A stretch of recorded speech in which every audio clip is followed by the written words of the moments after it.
നാരായണം നമസ്കൃത്യ നരം ചൈവ നരോത്തമം ദേവീം സരസ്വതീം വ്യാസം തതോ ജയമുദീരേ. മഹാഭാരതം കഥകളുടെ പുതിയൊരു വീഡിയോയിലേക്ക് ഏവർക്കും സ്വാഗതം. ഞാൻ റിജുരാമൻ. ഇന്ന് നമ്മളുടെ 51ാമത്തെ വീഡിയോയാണ്. ഇതെനിക്ക് വളരെ സന്തോഷം തരുന്ന ഒരു കാര്യമാണ്. 51ാമത്തെ വീഡിയോയിൽ എന്നെ ഇതിനു വേണ്ടിയിട്ട് സഹായിച്ചുകൊണ്ടും പ്രോത്സാഹിപ്പിച്ചുകൊണ്ടും ഇരിക്കുന്ന ഒരുപാട് ആൾക്കാരെ ഈ സമയത്ത് ഞാൻ വളരെ നന്ദിയോട് കൂടിയിട്ട് സ്മരിക്കുകയാണ്. ഈ ഒരു ദൗത്യം മുന്നോട്ട് കൊണ്ടുപോകാൻ വേണ്ടിയിട്ട് എന്നെ സഹായിച്ചുകൊണ്ടിരിക്കുന്ന പേര് ഞാൻ പറയുന്നില്ല. ഒരുപാട് ആൾക്കാരുടെ സഹായം ഇതിൻ്റെ ഒരു പുറകിലുണ്ട്. ആ എല്ലാ രീതിയിലും സഹായിച്ചുകൊണ്ടിരിക്കുന്ന എല്ലാവരെയും, അതിനോടൊപ്പം തന്നെ വ്യാസഭഗവാനെയും വിദ്വാൻ കെ പ്രകാശത്തെയും വളരെ സ്നേഹത്തോടെയും അതോടൊപ്പം തന്നെ ഇത് ഏറ്റവും വലിയ ആദരവോട് കൂടിയിട്ടും ഹൃദയത്തിൽ നിന്നുള്ള ഭക്തിയോട് കൂടിയിട്ടും അവരെ രണ്ടുപേരെയും സ്മരിക്കുകയാണ്. അവർ കാരണമാണ് എനിക്ക് ഇങ്ങനെ ഒരു ദൗത്യത്തിലേക്ക് ഇറങ്ങിത്തിരിക്കാൻ വേണ്ടിയിട്ട് സാധിച്ചത്. പിന്നെ ഇത് സ്ഥിരമായിട്ട് കേൾക്കുന്ന നിങ്ങൾ ഓരോരുത്തരോടുമുള്ള നന്ദിയും ഈ ഒരു അവസരത്തിൽ ഞാൻ അറിയിക്കുകയാണ്. എൻ്റെ യാത്രയുടെ ചെറിയൊരു ഭാഗം പോലും ആയിട്ടില്ല എന്നുള്ള കാര്യം എനിക്ക് ഉത്തമ ബോധ്യമുണ്ട്. എന്നാൽ ഇവിടം വരെ എത്തിയത് വലിയൊരു കാര്യമായിട്ട് ഞാൻ കരുതുകയാണ്. അപ്പം മഹാഭാരതത്തിലെ ആദ്യത്തെ അധ്യായമായിട്ടുള്ള ആദിപർവത്തിലെ ഉപാധ്യായമായിട്ടുള്ള വൈവാഹിക പർവം എന്ന് പറയുന്ന ഭാഗത്തെ കഥകളാണ് നമ്മൾ കേട്ടുകൊണ്ടിരിക്കുന്നത്. ഇന്ന് നമ്മൾ അതിനോടൊപ്പം തന്നെ വിതുരാഗമ രാജ്യലഭ്യ പർവം എന്ന് പറയുന്ന പുതിയ ഒരു ഉപപർവത്തിലേക്ക് നമ്മൾ കടക്കുകയും ചെയ്യുന്നുണ്ട്. നമ്മുടെ എല്ലാവരുടെയും മനസ്സിൽ ഉണ്ടായിരുന്ന ഒരു ചോദ്യമാണ്, ഈ പാഞ്ചാലിക്ക് എന്തുകൊണ്ടാണ് 5 ഭർത്താക്കന്മാരെ കിട്ടിയത്? കുന്തി എന്തുകൊണ്ടാണ് അതിന് സമ്മതിച്ചത്? ദ്രുപദൻ എന്തുകൊണ്ടാണ് സമ്മതിച്ചത്? അല്ലെങ്കിൽ പാഞ്ചാലി തന്നെ എന്തുകൊണ്ടാണ് അതിനൊക്കെ സമ്മതിച്ചത്? ഇങ്ങനെ ഒരുപാട് ചോദ്യങ്ങൾ മഹാഭാരതവുമായിട്ട് ബന്ധപ്പെട്ട് ഒരുപാട് ആൾക്കാരുടെ മനസ്സിൽ ഉണ്ടായിരുന്നു. അതിന് വളരെ വ്യക്തമായിട്ടുള്ള ഉത്തരം തന്നെയാണ് വ്യാസഭഗവാൻ തന്നത്. ആ കഴിഞ്ഞ 2 വീഡിയോയിലൂടെ അതിൻ്റെ ഉത്തരങ്ങളാണ് പറഞ്ഞത്. അത് വീണ്ടും അതേപടി തന്നെ വിശദമായിട്ട് പറയാൻ വേണ്ടിയിട്ട് ഞാൻ ഉദ്ദേശിക്കുന്നില്ല. നളന്റെയും ദമയന്തിയുടെയും മകളായിട്ടുള്ള നാളായണി, അവളുടെ 2ാമത്തെ അടുത്ത ജന്മമാണ് ഇവിടെ പാഞ്ചാലിയായിട്ട് വന്നത്. നമുക്ക് ആദ്യത്തെ ഭർത്താവായിട്ടുള്ള മൗദ്ഗല്യന്റെ കൂട്ടത്തില് അനേകായിരം വർഷങ്ങൾ അവർ ഒരുമിച്ച് കഴിഞ്ഞിരുന്നു. ആ സമയത്ത് വരമായിട്ട് ചോദിച്ചത് 5 രൂപത്തില് അങ്ങന്റെ ഭർത്താവായിട്ട് ഉണ്ടാവണം എന്നുള്ള വരം അന്നേ ചോദിച്ചിട്ടുണ്ടായിരുന്നു. ആ ഒരാഗ്രഹം അന്ന് നാളായണി, ഇന്ദ്രസേന എന്നുള്ള പേരും കൂടി ഉണ്ടായിരുന്നു, നാളായണിയുടെ മനസ്സിലുണ്ടായിരുന്നു. അതിനുശേഷം ഭർത്താവ് സന്യാസത്തിലേക്ക് പോയ സമയത്ത് ഭയങ്കരമായിട്ടുള്ള വിഷമത്തോടു കൂടിയിട്ട് ഭർത്താവിനെ തടയാൻ ശ്രമിച്ച സമയത്ത് ഭർത്താവും വീണ്ടും ഒരു വരം കൂടി കൊടുത്തു, നിനക്ക് അടുത്ത ഒരു ജന്മത്തിൽ 5 ഭർത്താക്കന്മാരുണ്ടാവട്ടെ, യോഗ്യന്മാരുണ്ടാവട്ടെ എന്ന്. ആ സമയത്ത് അവൾക്കത് ഒരു ശാപം പോലെയാണ് തോന്നിയെന്നാണ്. അതുകൊണ്ട് തന്നെ ശിവഭഗവാനെ ഭയങ്കരമായിട്ട് ഘോര തപസ് ചെയ്ത് ശിവഭഗവാൻ പ്രത്യക്ഷപ്പെട്ട സമയത്ത് അവൾ അബദ്ധത്തില് 5 പ്രാവശ്യം എനിക്ക് ശ്രേഷ്ഠനായിട്ടുള്ള ഭർത്താവിനെ വേണം എന്ന് പറഞ്ഞു. ആ സമയത്ത് ശിവഭഗവാനും അനുഗ്രഹിച്ചു, നിനക്ക് 5 ശക്തന്യന്മാരായിട്ടുള്ള ഭർത്താക്കന്മാരുണ്ടാകട്ടെ, നിന്റെ എല്ലാ ആഗ്രഹങ്ങളും അവർ സാധിച്ചു തരട്ടെ പറഞ്ഞു. അപ്പം ഇവർക്ക് സംശയമായി. നാളായണിക്ക് ഭഗവാനോട് തന്നെ ചോദിച്ചു, ഭഗവാനെ എങ്ങനെയാണ് ഇത് ശരിയാവുന്നത്? 5 പേർക്ക് ഒരു ഭർത്താവ്, 5 പേര് ഭർത്താക്കന്മാർക്ക് ഒരു സ്ത്രീക്ക് വരുമ്പോൾ എങ്ങനെയാണ് കാര്യങ്ങൾ നടക്കുന്നത്? അങ്ങനെ അതുകൊണ്ട് അവൾ ചില വരങ്ങൾ ചോദിച്ചിട്ടുണ്ടായിരുന്നു. ഓരോ ഭർത്താവുമായിട്ട് രമിച്ചതിന് ശേഷം എനിക്ക് വീണ്ടും കന്യാകാത്വം തിരിച്ചു കിട്ടണം എന്നുള്ള വരം ചോദിച്ചിട്ടുണ്ടായിരുന്നു. അങ്ങനെ ഭഗവാൻ ശിവൻ ഇവൾക്കൊരു ദൗത്യം കൊടുത്തിരുന്നു, ഇന്ദ്രനെ തൻ്റെ അടുത്തേക്ക് കൊണ്ടുവരാൻ വേണ്ടിയിട്ട്. അങ്ങനെ അവിടെ വലിയൊരു യജ്ഞം ദേവതകൾ നടത്തി. ആ സമയത്ത് യജ്ഞത്തിലെ യമൻ ദീക്ഷ എടുത്തത് കൊണ്ട് മനുഷ്യരാരും മരിക്കാത്ത അവസ്ഥ വന്നു. മനുഷ്യരും ദേവതകളും ഒന്നും വ്യത്യാസമില്ല. മനുഷ്യർ അതിഭയങ്കരമായിട്ട് പെരുകാനും തുടങ്ങി. അവരുടെ ആയുസ് ഒരിക്കലും ഒടുങ്ങാത്ത ഒരു അവസ്ഥയുണ്ടായി. ആ സമയത്ത് ദേവതകളെല്ലാം കൂടെ ബ്രഹ്മാവിൻ്റെ അടുത്ത് ചെന്നു. ബ്രഹ്മാവിൻ്റെ അടുത്ത് ചെന്ന് കഴിഞ്ഞപ്പം ബ്രഹ്മാവ് പറഞ്ഞു, ഈ ദീക്ഷയൊക്കെ കഴിഞ്ഞിട്ട് യമൻ വീണ്ടും 2ആയിട്ട് പിളർന്ന് അന്തകനായിട്ട് മാറി നിങ്ങളിലൂടെ സംഹാരം നടത്തും എന്ന് ദേവതകളോട് പറഞ്ഞു. അതിനുശേഷം ഇവരെ തിരിച്ചു വന്നപ്പം ആ ഗംഗയിലൂടെ സ്വർണ്ണ നിറത്തിലുള്ള താമരകൾ ഇങ്ങനെ ഒഴുകി വരുന്നത് കണ്ടു. ഇതിന്റെ ഉത്ഭവം അന്വേഷിച്ച് ഇന്ദ്രൻ അവിടെ ചെന്ന് കഴിഞ്ഞപ്പോൾ നാളായണിയെ കണ്ടു. നാളായണിയാണെന്നൊന്നും ഇദ്ദേഹത്തിന് അറിയില്ലായിരുന്നു. സുന്ദരിയായിട്ടുള്ള യുവതി. ആരാണെന്ന് ചോദിച്ചു, നീ എന്തിനാണ് കരയാൻ ചോദിച്ചപ്പോൾ പറഞ്ഞു, അങ്ങ് എൻ്റെ പുറകെ വരും, അതിനുള്ള കാരണങ്ങളൊക്കെ അങ്ങേക്ക് മനസ്സിലാവുമെന്നും പറഞ്ഞുകൊണ്ട് വിളിച്ചുകൊണ്ട് പോയി. അങ്ങനെ ശിവഭഗവാന്റെ അടുത്ത് നിന്ന് ശിവഭഗവാന്റെ അടുത്ത് ദേവേന്ദ്രൻ അഹങ്കാരം കാണിച്ചു. ശിവഭഗവാന്റെ ഒറ്റ നോട്ടം കൊണ്ട് തന്നെ ദേവൻ സ്തംഭിച്ച് അവിടെ നിൽപ്പായിരുന്നാണ്. പോയ സമയത്ത് ഒരു ഗുഹയിലേക്ക് അടയ്ക്കാൻ വേണ്ടിയിട്ട് ഒരുങ്ങി. ഗുഹയുടെ കവാടം തുറന്ന് ഇന്ദ്രൻ കണ്ടത് തന്റെ പൂർവികരായിട്ടുള്ള 4 ഇന്ദ്രന്മാർ അതിൻ്റെ അകത്ത് ഇരിക്കുന്നതാണ്. ആ സമയത്ത് ഈ 4 ഇന്ദ്രന്മാരോട് ഭഗവാൻ പരമേശ്വരൻ പറഞ്ഞു, നിങ്ങൾ ഭൂമിയിലേക്ക് മർത്യരായിട്ട് ജനിക്കണം. എന്നിട്ട് ഭൂമിയിലുള്ള മർത്യരെയൊക്കെ നിരവധി ദുസ്സഹമായിട്ടുള്ള കർമ്മങ്ങളിലൂടെ നിങ്ങൾക്ക് കടന്നു പോകേണ്ടി വരും. ആ സമയത്ത് നിങ്ങൾ ധാരാളം മർത്യരെ നിങ്ങൾക്ക് വധിക്കേണ്ടി വരും. അതിനുശേഷം നിങ്ങൾ ഇവിടത്തേക്ക് തന്നെ തിരിച്ചു വരും എന്ന് പറഞ്ഞു. അപ്പൊ ഇത് നമ്മുടെ അംശ അവതാര പർവ്വം എന്ന് പറയുന്ന പർവ്വത്തിൽ എത്തുന്ന സമയത്ത് അവിടെയും ഈ ഒരു കഥാരംഗം വരുന്നുണ്ടായിരുന്നു. അതായത് മനുഷ്യർക്ക് മരണമില്ലാത്ത അവസ്ഥ വന്ന സമയത്ത് ഒരുപാട് ദ്വാപരയുഗം അവസാനിക്കുകയും കലിയുഗം തുടങ്ങുകയും ചെയ്യുന്ന സമയത്ത് മർത്യർ ഭയങ്കരമായിട്ട് അധർമ്മികളായിട്ട് മാറി. ഇവരെ വധിക്കാൻ വേണ്ടിയിട്ട് ദേവതകളെല്ലാം കൂടെ ഈ മനുഷ്യരായിട്ട് ജനിക്കാൻ വേണ്ടിയിട്ട് തീരുമാനിച്ച ഒരു സമയം. അതും ഇതും അതേ കഥ തന്നെയാണ്. ആ സമയത്ത് ഒരു രംഗം ഇവിടെ വളരെ വിശദമായിട്ട് പറയുകയാണ് ചെയ്യുന്നത്. അങ്ങനെ ഈ 4 ഇന്ദ്രന്മാർക്ക് ദൗത്യം കൊടുക്കുകയാണ് ഈ പരമേശ്വരൻ, നിങ്ങളെ മനുഷ്യരായിട്ട് ജനിക്കണം. ആ സമയത്ത് അവര് പറയുന്നുണ്ട്, ഞങ്ങൾ വായുവിന്റെയും ധർമ്മദേവന്റെയും അശ്വിനിദേവകളുടെയും പുത്രകളായിട്ട് കുന്തിയിൽ ജനിക്കണം. ആ സമയത്ത് ഇന്ദ്രനും പറയുന്നുണ്ട്, എന്റെ അംശവും അങ്ങനെയാണെങ്കിൽ അവിടെ ജനിക്കട്ടെ. അതാണ് അർജുനൻ. ബാക്കിയുള്ളവരാരാന്ന് പ്രത്യേകിച്ച് പറയേണ്ട ആവശ്യമില്ല, നമുക്ക് എല്ലാവർക്കും അറിയാവുന്ന കാര്യമാണ്. അങ്ങനെ ദ്രുപദൻ പറഞ്ഞു കൊടുക്കുകയാണ്. ആ സമയത്ത് നാളായണിയെ പരമശിവൻ അനുഗ്രഹിക്കുന്നുണ്ട്, നീ ഇവരുടെ ഈ 5 ഇന്ദ്രന്മാരുടെ ഭർത്താക്കന്മാരായിട്ട് നിനക്ക് ലഭിക്കും. നിനക്ക് വേണ്ട എല്ലാ കാമപൂർത്തീകരണങ്ങളും എല്ലാ സൗഭാഗ്യങ്ങളും ഇവര് നിനക്ക് നൽകും എന്ന് നാളായണിയോട് പറയുന്നുണ്ട്. അങ്ങനെ നാളായണിയാണ് ഇവിടെ ദ്രുപദ രാജാവിന്റെ യജ്ഞശാലയില് ആ യജ്ഞാഗ്നിയിൽ നിന്നും വന്ന മനോഹരിയായിട്ടുള്ള യുവതിയായിട്ടുള്ള കൃഷ്ണ എന്നറിയപ്പെടുന്ന പാഞ്ചാലി. അപ്പം ആ സമയത്തെ ഈ ശിവഭഗവാൻ തന്നെ തീരുമാനിച്ചതാണ്, ഇവർക്ക് ഈ പാണ്ഡവരാണ് ഈ 5 ഇന്ദ്രന്മാര്. ആ ഇന്ദ്രന്മാരെ ഭർത്താക്കന്മാരായിട്ട് ഈ നാളായണി സ്വീകരിക്കണം എന്നുള്ളത് അന്നേ പരമേശ്വരൻ തീരുമാനിച്ച കാര്യമായിരുന്നു. അപ്പൊ അതുകൊണ്ട് തന്നെ ദ്രുപദ രാജാവിന് എല്ലാ സംശയങ്ങളും മാറി. ആ സംശയങ്ങൾ മാറാൻ വേണ്ടിയിട്ട് അതോടൊപ്പം തന്നെ ഒരു ദിവ്യചക്ഷുഷ്, ഒരു ദിവ്യമായിട്ടുള്ള ഒരു കാഴ്ച അദ്ദേഹത്തിന് കൊടുത്തു എന്നാണ് ഈ വ്യാസഭഗവാൻ ദ്രുപദന്. ആ സമയത്ത് ഈ പാണ്ഡവന്മാരുടെ സ്ഥാനത്ത് 5 ഇന്ദ്രന്മാരെ കണ്ടു. തേജസ്സുകളായിട്ടുള്ള പന പോലെയുള്ള ആകാരസൗഷ്ഠവത്തോടു കൂടിയിട്ടുള്ള ആ സുന്ദരന്മാരായിട്ടുള്ള ഇന്ദ്രന്മാരെ കണ്ടു. അതോടൊപ്പം തന്നെ തന്റെ മകളുടെ സ്ഥാനത്ത് നാളായണി എന്ന് പറയുന്ന ദേവിയെയും കണ്ടു. ഇത് കണ്ടു കഴിഞ്ഞപ്പോൾ ദ്രൗപദന് ഉറപ്പായി തനിക്കിനിയും വേറൊന്നും ചെയ്യാനില്ല. എന്ത് ധർമ്മമായാലും ഇത് ശിവഭഗവാൻ പറഞ്ഞ കാര്യമാണ്, അത് ചെയ്യാതെ വേറെ നിവൃത്തിയില്ല. ആ ദൈവഹിതത്തിനെ കർമ്മം കൊണ്ട് നമുക്ക് മാറ്റാൻ വേണ്ടിയിട്ട് പറ്റില്ല എന്നുള്ള തീരുമാനത്തിലെത്തി. അങ്ങനെ വളരെ സന്തോഷപൂർവ്വം ദ്രുപദൻ ഇവരെ 5 പേർക്കും തന്റെ മകളെ വിവാഹം കൊടുക്കാൻ വേണ്ടിയിട്ട് തീരുമാനിച്ചു. ആദ്യം യുധിഷ്ഠിരനുമായിട്ടുള്ള വിവാഹമാണ് നടത്താൻ വേണ്ടിയിട്ട് തീരുമാനിച്ചത്. അന്ന് വളരെ നല്ല ഒരു മുഹൂർത്തമാണെന്ന് മനസ്സിലായി. ഇന്നും ചന്ദ്രന് പൗഷ്യയോഗമുണ്ട്. അതുകൊണ്ട് ആദ്യം കൃഷ്ണയെ നീ വിവാഹം കഴിക്കണമെന്ന് യുധിഷ്ഠിരനോട് പറഞ്ഞു. അന്ന് അവിടെ പാണിഗ്രഹണം നടന്നു. വളരെ വലിയ മനോഹരമായിട്ടുള്ള ചടങ്ങായിട്ടാണ് നടന്നത്. സുഹൃത്തുക്കളെയും പൗരജനാവലിയും സൈന്യങ്ങളുമെല്ലാം അവിടെ നിരന്നിട്ടുണ്ടായിരുന്നു. പാണ്ഡവര് രാജകുമാരന്മാരെ പോലെ യഥാർത്ഥത്തിലുള്ള രാജകുമാരന്മാരായിട്ട് അണിഞ്ഞൊരുങ്ങി രത്നങ്ങൾ പതിച്ച വസ്ത്രങ്ങളും കിരീടവും ശരീരത്തിലെല്ലാം ആഭരണങ്ങളും, അങ്ങനെ അവര് ദേഹം മുഴുവനും ചന്ദന ചാർത്തുമൊക്കെ ചാർത്തി യഥാർത്ഥത്തിലുള്ള രാജകുമാരന്മാരായിട്ട് അവര് വേദിയിലേക്ക് പ്രവേശിച്ചപ്പോൾ കാളക്കൂറ്റന്മാർ കടന്നു വരുന്നത് പോലെയാണ് കാണികൾക്ക് തോന്നിയെന്നാണ്. അത്രയ്ക്ക് വലിയ ആകാര സൗഷ്ഠവുമായിരുന്നു അവർക്ക് ഉണ്ടായിരുന്നതെന്നാണ്. ആദ്യത്തെ ദിവസത്തെ വിവാഹം യുധിഷ്ഠിരനുമായിട്ട് നടന്നു. ധൗമ്യൻ പറയുന്ന ഇവരുടെ പുരോഹിത ശ്രേഷ്ഠനും ഇവരോടൊപ്പം ഉണ്ടായിരുന്നു. ധൗമ്യന്റെ കാർമ്മികത്വത്തിലാണ് ഈ വിവാഹങ്ങളൊക്കെ നടന്നത്. അങ്ങനെ ധൗമ്യൻ പാഞ്ചാലിയെയും യുധിഷ്ഠിരനെയും കൂടി അന്തപുരത്തിലേക്ക് പറഞ്ഞു വിട്ടു. പിറ്റേ ദിവസം അർജുനനുമായിട്ടുള്ള ഭീമനുമായിട്ടുള്ള വിവാഹം കഴിഞ്ഞു. അതിന്റെ പിറ്റേ ദിവസം അർജുനനുമായിട്ടുള്ള വിവാഹം കഴിച്ചു. അതിന് പിറ്റേ ദിവസം നകുലനുമായിട്ടുള്ള വിവാഹം, അതിന് പിറ്റേ ദിവസം സഹദേവനുമായിട്ടുള്ള വിവാഹം കഴിച്ചു എന്നാണ്.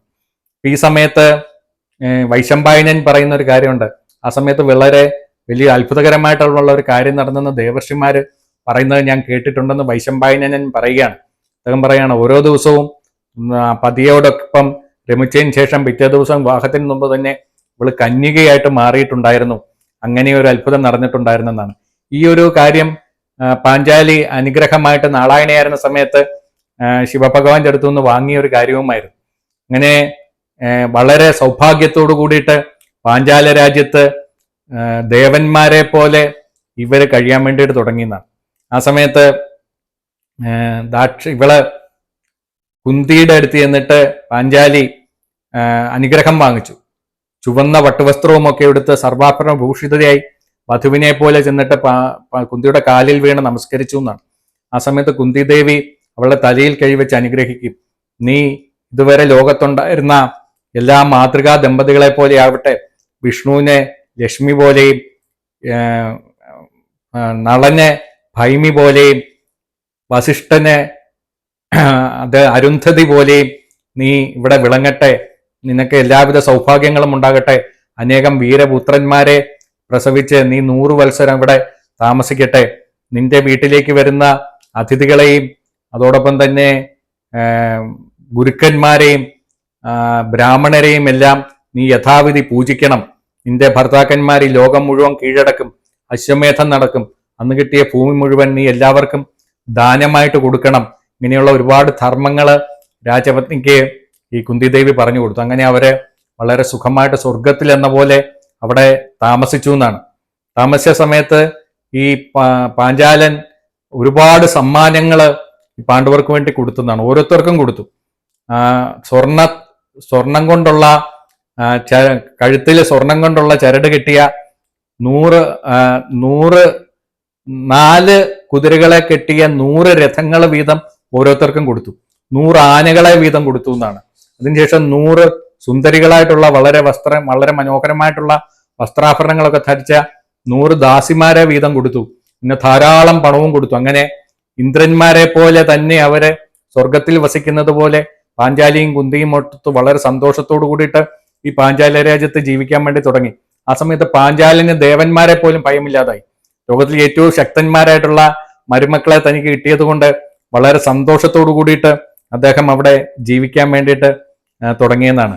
ഈ സമയത്ത് ഭഗവാൻ കൃഷ്ണൻ പാണ്ഡവർക്ക് വേണ്ടിയിട്ടുള്ള സമ്മാനങ്ങള് തൻ്റെ രാജ്യത്തുനിന്നും കൊടുത്തു വിട്ടു, ദ്വാരകയിൽ നിന്നും കൊടുത്തു വിട്ടിട്ടുണ്ടായിരുന്നു. അങ്ങനെ കൊടുത്തു വിട്ടതിൻ്റെ അകത്ത് ധാരാളം വസ്ത്രങ്ങളും ഒരുപാട് കമ്പിളികളും തോലുകളും അനേകം രത്നം പതിപ്പിച്ചിട്ട വിശിഷ്ടപ്പെട്ട വസ്ത്രങ്ങളും അതോടൊപ്പം തന്നെ ഒരുപാട് വൈഡൂര്യം പോലുള്ള രത്നങ്ങൾ പതിപ്പിച്ചിട്ടുള്ള വിശേഷപ്പെട്ട കട്ടിലുകളും സിംഹാസനങ്ങളും ഒക്കെ ധാരാളം കൊടുത്തു വിട്ടു. അതിനോടൊപ്പം തന്നെ അടുക്കി വെച്ചിട്ടുള്ള സ്വർണ്ണക്കെട്ടുകൾ, കോടിക്കണക്കിന് സ്വർണ്ണക്കെട്ടുകളാണ് ആ നിരനിരയായിട്ട് പാർത്ഥന്റെ രാജ്യത്തേക്ക്, പാർത്ഥന്റെ അടുത്ത് അല്ലെങ്കിൽ പാണ്ഡവരുടെ അടുത്തേക്ക് ഭഗവാൻ കേശവൻ കൊടുത്തു വിട്ടതെന്നാണ്. അങ്ങനെ ഭഗവാൻ കേശവനെ, ഭഗവാൻ ശ്രീകൃഷ്ണനെ തങ്ങളോടുള്ള പ്രീതി കണ്ടിട്ട് പാണ്ഡവർക്ക് അതിയായിട്ടുള്ള സന്തോഷമായി. അവർ വളരെ സന്തോഷത്തോടു കൂടിയിട്ട് അവിടെ ജീവിച്ചുകൊണ്ടിരുന്നു എന്നാണ്.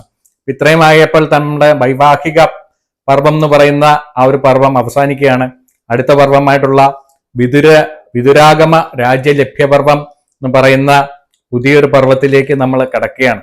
അപ്പൊ ഈ വാർത്ത, പാണ്ഡവന്മാരാണ് പാഞ്ചാലിയെ വിവാഹം കഴിച്ചതെന്നുള്ള വാർത്ത ചാരന്മാര് ഹസ്തിനാപുരിയിൽ എത്തിച്ചു എന്നാണ്.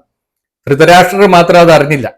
ബാക്കിയുള്ള കൗരവരും അതായത് ദുര്യോധനന്റെ കൂട്ടത്തില് ഇതിനു വേണ്ടിയിട്ടുള്ള എല്ലാവിധത്തിലുള്ള ഒത്താശകളും ചെയ്തു കൊടുത്ത കർണനും ദുശാസനും ഒക്കെ ഇതറിഞ്ഞു.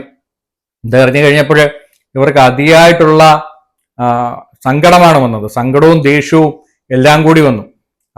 അവരെ വിചാരിച്ചു, എന്തൊരാശ്ചര്യമാണിത്, അന്ന് അവിടെ കിടന്ന് വെന്ത് വെണ്ണീറായെന്ന് വിചാരിച്ചതാണ്. അവരുടെ പുലകുള്ളിയും അടിയന്തരവും ഒക്കെ നമ്മൾ പോയി നടത്തിയതാണ്. അവരുടെ ഇപ്പം ജീവനോടെ തിരിച്ചു വന്നിരിക്കുന്നു. ദുശാസനൻ ദുര്യോധനന്റെ അടുത്ത് വളരെ നിരാശാജനകമായിട്ട് പറഞ്ഞു, നമ്മളുടെ വീര്യമെല്ലാം കെട്ടുപോയി, ഈശ്വരേച്ഛ മാത്രമേ നടക്കുള്ളൂ, നമ്മുടെ പൗരുഷം കൊണ്ട് നമുക്ക് ഒന്നും നേടാൻ വേണ്ടിയിട്ട് പറ്റില്ല എന്ന് ഭയങ്കരമായിട്ടുള്ള നിരാശ ദുശാസനുണ്ടായെന്നാണ്. ആ സമയത്ത് വിതുരര് ഈ വാർത്ത കേട്ടു. ഈ വളരെ ആധിമൂത്ത ദുര്യോധനും കർണനും എല്ലാം കൂടി ഇങ്ങോട്ട് വരുന്നുണ്ട്, രാധേയനായിട്ടുള്ള കർണനും എല്ലാം കൂടി ഇങ്ങോട്ട് വരുന്നുണ്ടെന്ന് അറിഞ്ഞുകൊണ്ട് വിതുരര് നേരെ ധൃതരാഷ്ട്രരുടെ അടുത്തേക്ക് എന്നിട്ട് പറഞ്ഞു, കുരുവംശം വർദ്ധിക്കുകയാണ് രാജാവേ എന്ന് പറഞ്ഞു. അപ്പം ഇത് കേട്ട് കഴിഞ്ഞപ്പോഴേ അന്ധനായിട്ടുള്ള രാജാവ് വിചാരിച്ചത് ദുര്യോധനന് കൃഷ്ണയെ ഭാര്യയായിട്ട് കിട്ടിക്കാണും എന്നാണ്. അദ്ദേഹം ഉടനെ തന്നെ കൽപ്പന പുറപ്പെടുവിച്ചു, കൃഷ്ണയ്ക്ക് വേണ്ടിയിട്ടുള്ള ആഭരണങ്ങളും വസ്ത്രങ്ങളും എല്ലാം കൊണ്ടുവരൂ. അതോടൊപ്പം തന്നെ കൃഷ്ണയുമായിട്ട് ദുര്യോധനൻ എൻ്റെ അടുത്തേക്ക് വരട്ടെ എന്ന് പറഞ്ഞു. ആ സമയത്ത് വിതുരര് പറഞ്ഞു, രാജാവേ, അങ്ങേക്ക് തെറ്റുപറ്റിപ്പോയി. അങ്ങയുടെ മകനല്ല കൃഷ്ണയെ വേട്ടത്.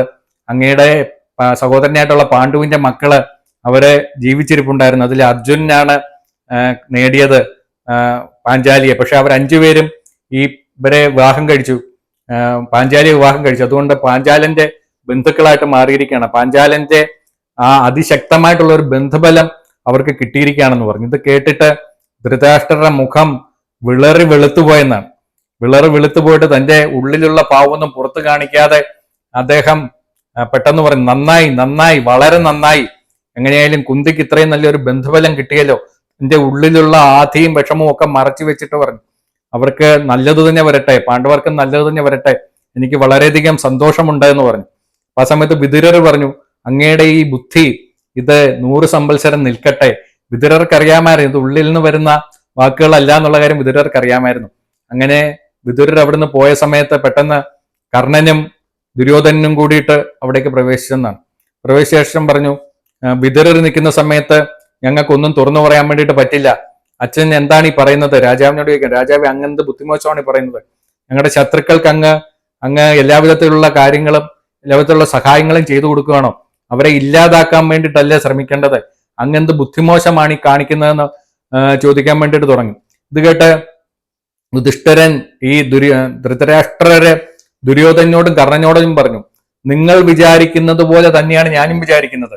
വീണ്ടും ധൃതരാഷ്ട്രർ കുറച്ചുകൂടെ താഴേക്ക് പോവാണ്. നേരത്തെ ഇവരെ ഇല്ലാതാക്കണമെന്നുള്ള ആഗ്രഹമൊന്നും ഉണ്ടായിരുന്നില്ല. പക്ഷെ പാഞ്ചാലിയെയും ദ്രുപദനെയും ഒക്കെ കിട്ടി, ഇവരുടെ കൂട്ടത്തിൽ കിട്ടിയെന്ന് അറിഞ്ഞു കഴിഞ്ഞപ്പോഴേ പുത്രസ്നേഹം കൊണ്ട് ഇദ്ദേഹത്തിന്റെ ധർമ്മത്തിന്റെ കുറച്ചുണ്ടായിരുന്ന കണ്ണും കൂടി അടഞ്ഞു പോവുകയാണെന്നാണ്. അങ്ങനെ ആ സമയത്ത് പറഞ്ഞു, നിങ്ങൾ വിചാരിക്കുന്നത് പോലെയല്ല കാര്യങ്ങള്. നിങ്ങൾ വിചാരിക്കുന്നത് പോലെ എനിക്ക് അവരോട് സ്നേഹമൊന്നുമില്ല.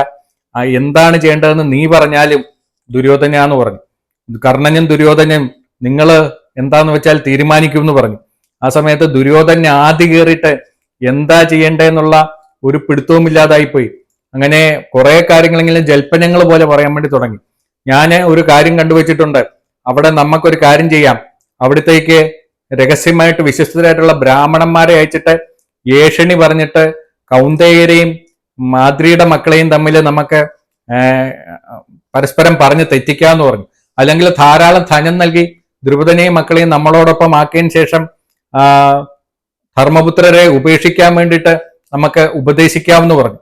അല്ലെങ്കിൽ പാണ്ഡവരെ അവിടെ തന്നെ പാർപ്പിക്കാൻ വേണ്ടിയിട്ടുള്ള കാര്യങ്ങൾ ചെയ്യാം. അവരിവിടെ വന്നാൽ അവർക്ക് പ്രശ്നമുണ്ടാകും, ഹസ്തിനാപുരത്തിലേക്ക് അവർ വരാതിരിക്കാൻ വേണ്ടിയിട്ട് ഇവിടെ വന്നാൽ അവർക്ക് ആപത്തുണ്ടാകും എന്നും നമുക്ക് ചാരന്മാരെ വിട്ട് അവരോട് പറയിക്കാം എന്ന് പറഞ്ഞു. അല്ലെങ്കിൽ ഒരു കാര്യം ചെയ്യാം, എന്തെങ്കിലും ചതി ഉപയോഗിച്ചിട്ട് നമുക്ക് ഭീമനെ കൊല്ലാം. ഭീമനാണ് അവരുടെ ബലം. ഭീമനോടൊപ്പം അർജുനനുള്ളിടത്തോളം കാലം നമുക്ക് അവരെ തോൽപ്പിക്കാൻ വേണ്ടിയിട്ട് പറ്റില്ല. അതുകൊണ്ട് ഭീമനെ എങ്ങനെയെങ്കിലും ചതിച്ചു കൊല്ലാം. അവൻ ചത്താൽ പിന്നെ നമുക്ക് പകുതി പേടിക്കേണ്ട ആവശ്യമില്ല. പിന്നെ ബാക്കിയുള്ളവരൊക്കെ നമുക്ക് നമ്മുടെ ചൊൽപ്പടിയിൽ നിർത്താൻ വേണ്ടിയിട്ട് പറ്റും എന്ന് പറഞ്ഞു. എന്നിട്ട് വീണ്ടും പറയാണ്, അല്ലെങ്കിൽ നമുക്കൊരു കാര്യം ചെയ്യാം, വളരെ സുന്ദരിമായിട്ടുള്ള ആൾക്കാരെ പാണ്ഡവരുടെ അടുത്തേക്ക് പറഞ്ഞുവിട്ട് അവരെ പ്രലോഭിപ്പിക്കാം. അപ്പം കൃഷ്ണയ്ക്ക് ഇവരോട് ഭയങ്കരമായിട്ടുള്ള ഒരു ദേഷ്യം തോന്നും. അതുകൊണ്ട് എന്താ ചെയ്യേണ്ടതെന്ന് ഈ ദുര്യോധനൻ ഒരു പിടുത്തമില്ല. ആദ്യം കയറിയിട്ടേ അതായത് മരിച്ചു എന്ന് വിചാരിച്ചുകൊണ്ടിരുന്ന തന്റെ ശക്തരായിട്ടുള്ള പകുതി സഹോദരന്മാര്, അതായത് അച്ഛന്റെ സഹോദരന്റെ മക്കള് അതിശക്തരായിട്ട് തിരിച്ചു വരുന്ന ഒരു വാർത്ത കേട്ടിട്ട് ദുര്യോധനന്റെ എല്ലാ നിലയും തെറ്റിപ്പോയി. എന്നിട്ട് കർണനോട് പറയാണ്, കർണ എത്രയും വേഗം അവരെ ഇങ്ങോട്ട് വരുത്താൻ വേണ്ടിയിട്ടുള്ള കാര്യങ്ങൾ ആലോചിക്കൂ. എത്രയും പെട്ടെന്ന് തന്നെ വേണം അവരെ ഇവിടെ വരുത്തി നമുക്ക് ചതിച്ചു കൊല്ലണം, എങ്ങനെയെങ്കിലും കൊണ്ടുവരാൻ വേണ്ടിയിട്ടുള്ള കാര്യങ്ങൾ നോക്കൂ പറഞ്ഞുകൊണ്ട് കർണനോട് പറയുകയാണ്. അപ്പം ബാക്കി എന്താണ് സംഭവിച്ചത് എന്നുള്ള കാര്യം നമുക്ക് അടുത്തൊരു വീഡിയോയിൽ കാണാം. ഇതുവരെ ക്ഷമയോട് കൂടിയിട്ട് കേട്ട എല്ലാവർക്കും എൻ്റെ ഹൃദയത്തിൽ നിന്നുമുള്ള നന്ദി അറിയിക്കുന്നു. എല്ലാവർക്കും നമസ്കാരം. അടുത്ത വീഡിയോയിൽ നമുക്ക് വീണ്ടും കാണാം.